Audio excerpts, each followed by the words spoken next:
Welcome, everyone. Today we're diving into the crucial topic of workplace discrimination. Our team, Austin, Barbara, Gabriella, Eva, John, Kelsey, Monica, and Sarah, will guide you through this important discussion. We're thrilled to present to Professor Sherry Smiley as part of our MBA 5 to 4 course on business law and ethics at Park University. Let's dive into our presentation by first taking a look at the roadmap we'll be following today. We will start with an introduction to the topic, followed by an overview of the laws and regulations that govern workplace discrimination. Next, we will explore some ethical dilemmas that often arise in this context. Our presentation will also include a detailed case study and legal analysis where we'll engage with real-world implications. We will then move into our pros versus con analysis to give a balanced perspective on the issues at hand, culminating in our conclusion. What is workplace discrimination? Well, workplace discrimination occurs when people are treated unfairly based on protected characteristics. This goes beyond isolated incidents. Systematic discriminations can be embedded in hiring practices, promotions, pay, and much more. There are several different types of workplace discrimination. Racial discrimination is still a significant issue, which includes microaggressions or unfair stereotype. Gender discrimination is unequal treatment based on a gender or gender identity. This can exist through pay gaps, glass ceilings, or lack of parental leave accommodations. The age discrimination is an unfavorable treatment of individual over the age of 40. It's prevalent in most tech jobs that favor younger candidates. Disability discrimination is a failure to accommodate or treat fairly those with physical and mental impairments. It often stems from a lack of accommodations or assumptions about their capabilities. Religious discrimination, denying reasonable accommodations or treating someone unfairly due to religious beliefs. This mainly includes denial of prayer breaks or dress conflicts. Sexual orientation discrimination is unequal treatment due to one's sexual orientation or gender identity and expressions. So this will go to the LGBTQ plus employees that face exclusions or hostile environments due to their preference. If a worker feels they have been discriminated against, they can file a complaint with the Equal Employment Opportunity Commission, the EEOC, which may lead to investigation or litigation. Here are a few of the most common and important laws that come into play when workplace discrimination happens. The Title VII of the Civil Rights Act of 1964 prohibits differential treatment of workers based on race or skin color. The law ensures religious practices and beliefs are respected in the workplace. The law includes gender discrimination, sexual harassment, and pay disparities. It also protects individuals from discrimination based on their birthplace, ancestry, culture, or linguistic characteristics. The Americans with Disabilities Act protects qualified individuals from discrimination at work by requiring employers to provide a reasonable accommodation and modifications so that the workers can perform their jobs effectively. The ADA defines a disability as a physical or mental impairment that significantly limits a major life activity. The Age Discrimination and Employment Act protects workers who are 40 and older from age-related discrimination. Employers are prohibited from denying or terminating employment based on age. Employers cannot withhold promotions or reduce wages based on age. They must provide equal access to training and benefits, and they cannot limit responsibilities or assignments due to age.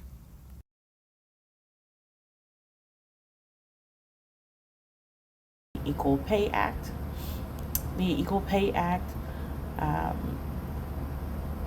in 1963, President Kennedy signed this act, um, but unfortunately, full-time working women were still paid on an average less than men. The form of 1963 until today, women are still fighting this battle of equal pay. Although women represent nearly half of the labor force, according to 2018 data report by the National Women's Law Center, they are paid 80% of the income for men. The Equal Pay Act of 1963 is a United States labor law amending the Fair Labor Standards Act, aiming to avoid wage differences based on sex. The next law we'll talk about is the Missouri Human Rights Act. This act prohibits discrimination in housing, employment, place of public accommodations based on race, color, religion, national origin, ancestry, sex, disability, age, in employment area, familiar status, in the housing area. The act also makes it unlawful to retaliate against an individual for filing a complaint of discrimination, testifying, or assisting in an investigation as well. And then the last law we'll talk about is federal and Missouri laws and how they work together. The state of Missouri has its own laws. The Missouri laws also include the Missouri Constitution. This was adopted in 1945 and had about 14 articles included in it. The federal authorizations take over state laws when they are in any conflict. Any areas of federal law in which includes courts' decisions and regulations from the administration. Missouri Bill of Rights guarantees specific freedoms for Missourians to right to speak, practice religion, own guns, and the right to form. Missouri Human Rights Act prohibits discrimination based on protected categories and incorporates provisions of the ADA. When the federal and Missouri laws apply, but they do not agree, the stricter law applies, and both law sets of the laws have to be in compliance. Missouri attempts to restrict local government abilities to pass their own laws, to provide laws issues with minimum wage and housing controversies. And this is the ending of the laws.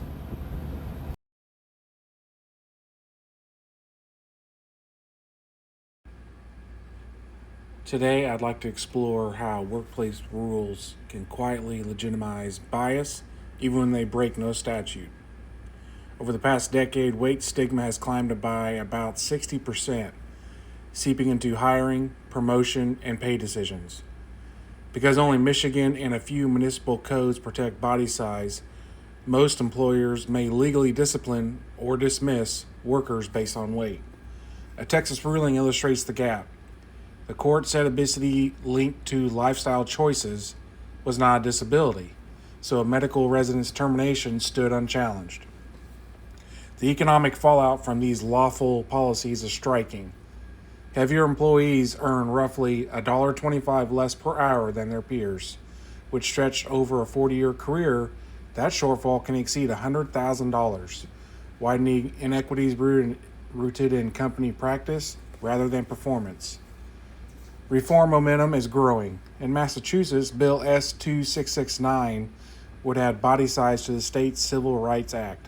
closing loopholes companies now exploit and aligning policies with broader anti-discrimination principles.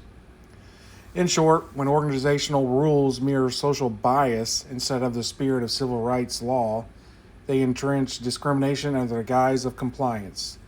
Recognizing and revising those policies is the first step toward truly equitable workplaces.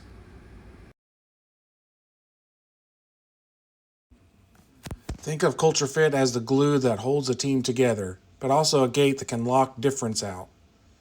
When we hire people simply because they feel like us, we risk building a comfortable echo chamber that erodes innovation and may drift into discriminatory exclusion. Gupta cautions that the very word fit often becomes shorthand for sameness, quietly derailing diversity, equity, and inclusion goals. A better lens is culture add, and ask how a candidate's unique background will advance your mission rather than how seamlessly they blend into the status quo. To strike that balance, start by translating your core values into clear, observable behaviors. Transparent criteria let you test alignment without relying on subjective vibe checks that mask bias. Next, replace unstructured chats with behavioral questions scored against standard rubric, so every applicant is measured on the same scale. Invite a diverse interview panel, especially future teammates, to weigh in on both technical excellence and inclusive collaboration potential. Finally, reframe the conversation. Instead of asking, will this person fit in, ask, what strengths will this person add that we don't already have? Done thoughtfully, balancing culture fit with diversity isn't a trade-off. Instead, it's a strategic advantage that fuels creativity, resilience, and long-term performance. Okay, now let's look at how unconscious bias affects promotions. So often people are denied advancement not because they're unqualified, but because of subtle, unspoken bias. Supervisor might say someone isn't ready or doesn't have the right leadership style, but these terms are just vague and subjective. When these patterns affect women, people of color, or individuals from underrepresented background repeatedly, it's an ethical red flag, even if no law is technically broken. This gray area is tricky because employers may truly believe their decisions are fair. That's why raising awareness of unconscious bias is very important.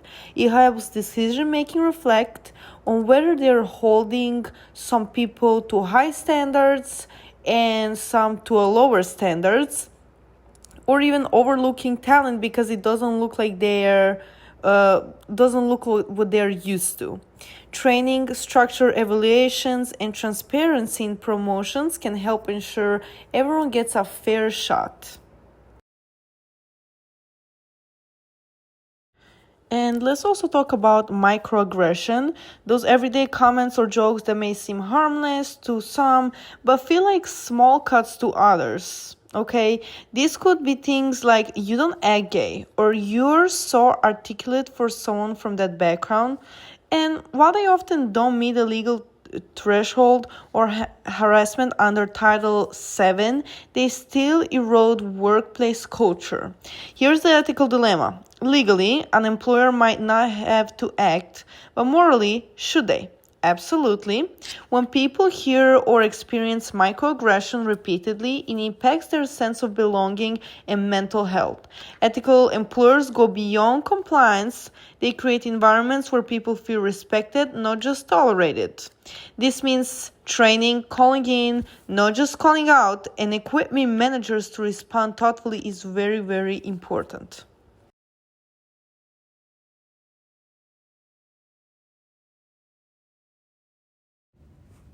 In order to better understand how workplace discrimination and law are handled, let's take a look at some real-world applications with a federal and state level case that involves workplace discrimination. I'll start with the federal level, where we look at a recent case that took place in June of 2025. The case Marlene Ames versus Ohio Department of Youth Services deals with reverse discrimination in the workplace. Let's dive deeper into the case and break it down using the IRAC method. Issue. The issue for this case is that the plaintiff, Marlene Ames, is claiming that she was overlooked for promotion at her place of employment over her less qualified counterparts because they identified as LGBTQ+. Ames is a white, straight, cisgender woman and former administrator of the Prison Rape Elimination Act for the Ohio Department of Youth Services. This case made its way to the Sixth Circuit Court of Appeals as part of a larger conversation, which deciphers whether discrimination against a majority group requires background circumstances to bring these claims to life. The rule. The rule involved in this case is Title VII of the Civil Rights Act of 1964. According to our course textbook, Title VII is a federal law that prohibits discrimination in all areas of employment on the basis of race, color, religion, sex, or national origin. This rule is typically used in cases with minority groups, but in this case, the discrimination law is being used with a majority group. Analysis. Analyzing this case further, we see that Ames had been working for the Ohio Department of Youth Services since 2004, where she started as an executive secretary. She had applied for a management role in 2019 but was shut down for the position and told she should retire. After refusing to retire, she was given an ultimatum to either take a demotion and 40% pay cut or lose her job. A 25-year-old gay man who was under Ames and lacked the minimum qualifications got the job instead. Following this incident, Ames was passed over for another management role for someone she said was less qualified and identified as lesbian, which led to her suing her employer. The merit for Ames's case is that discrimination in the workplace is illegal, whether it is against a majority or minority group. But what is being challenged in court is whether there are special requirements if the law is dealing with the majority group or the minority one. Conclusion. To conclude, this case justifies that under all workplace discrimination suits, Title VII protects groups of people equally, whether they are marginalized or not. The Supreme Court had a unanimous 9-0 decision that struck down the 2023 Sixth Circuit Court of Appeals, where the original ruling had stated Ames would fail to provide evidence of additional background circumstances to prove intentional discrimination. This case will likely bring about more reverse discrimination lawsuits and shed a larger light on DEI initiatives in the workplace. A way to have avoided this in the first place would be if Ames' employer acted ethically and focused solely on qualifications for the job. That way they could have avoided the lawsuit overall. Next, we'll take a look at a local case.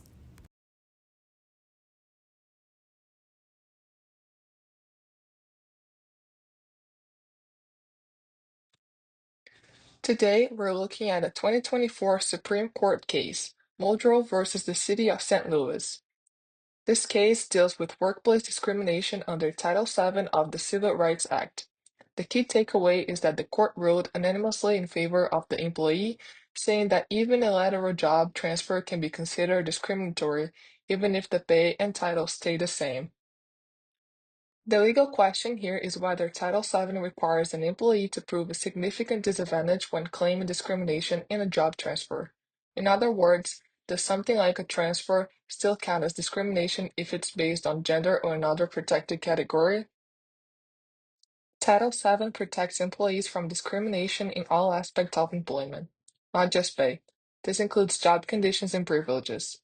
What's important here is that the Supreme Court made it clear the harm doesn't need to be significant, and a disadvantage, even a minor one, counts if it's based on discrimination. Detonia Muldrow was a female police sergeant in a prestigious intelligence unit. She was involuntarily transferred to a patrol position not because of performance, but to make room for a male officer. She lost her FBI credentials, her take-home car, and her flexible work schedule, even though her title and salary stayed the same. Lower courts said that this wasn't a big enough harm, but the Supreme Court disagreed. The Supreme Court reversed the lower court decisions, saying Title VII does not require a high bar for harm. If a transfer is based on discrimination, like gender bias, it violates the law, period. This sets a new national precedent and makes it easier for employees to bring discrimination claims, even for so-called lateral moves. To summarize the case, Muldrow was moved out of her position for a discriminatory reason, her gender. The big legal debate was whether that transfer caused enough harm. The court said that it doesn't have to be significant, and this expands employee protections across the country.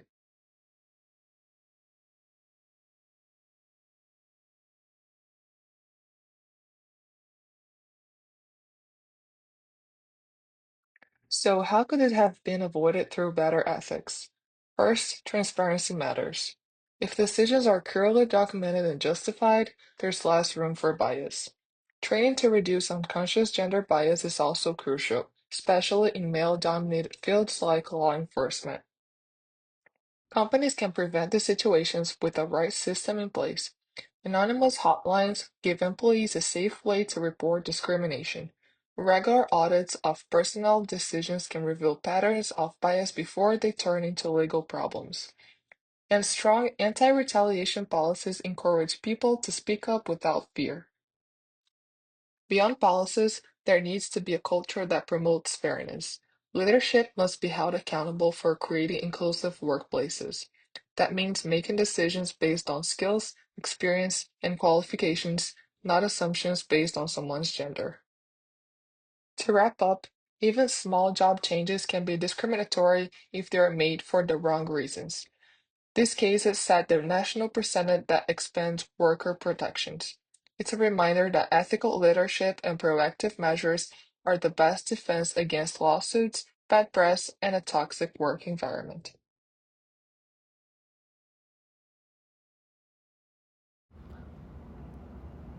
Pros of following workplace discrimination laws.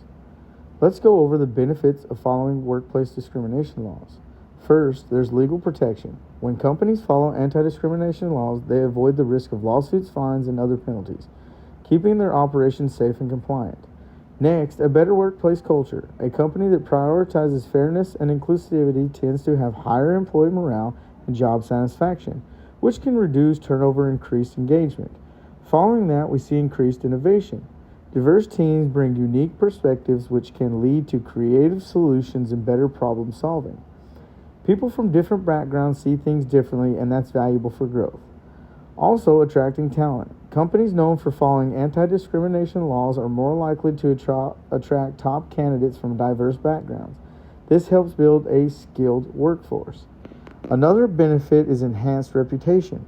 Companies that treat their employees fairly and inclusively often build a stronger public image and better brand reputation, which can also attract customers and investors.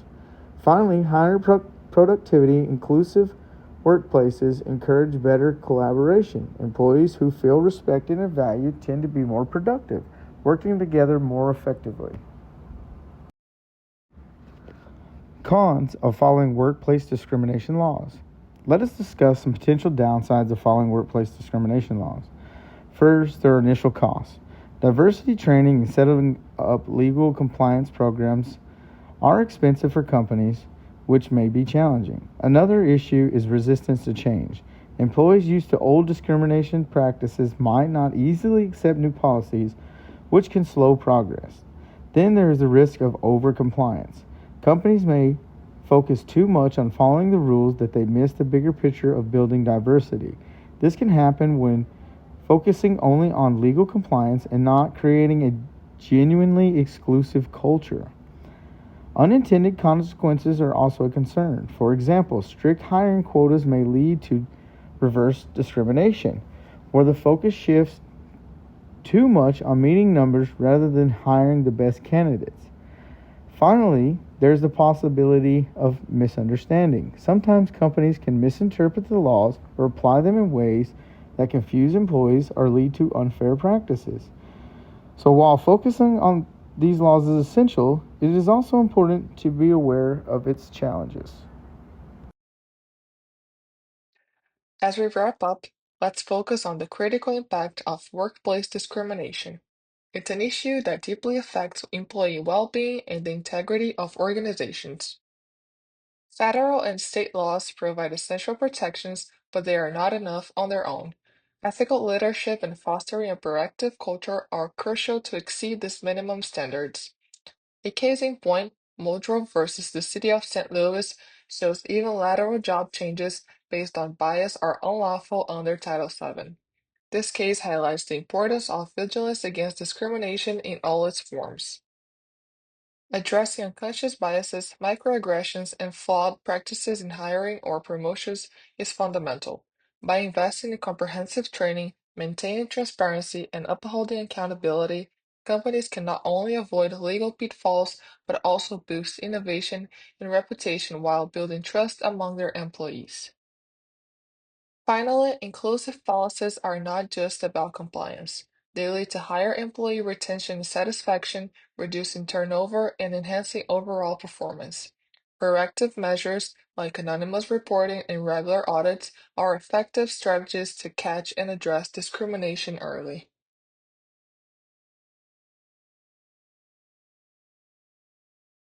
Thank you for your attention and engagement. We are Team 5, and we hope you found valuable insights in today's presentation.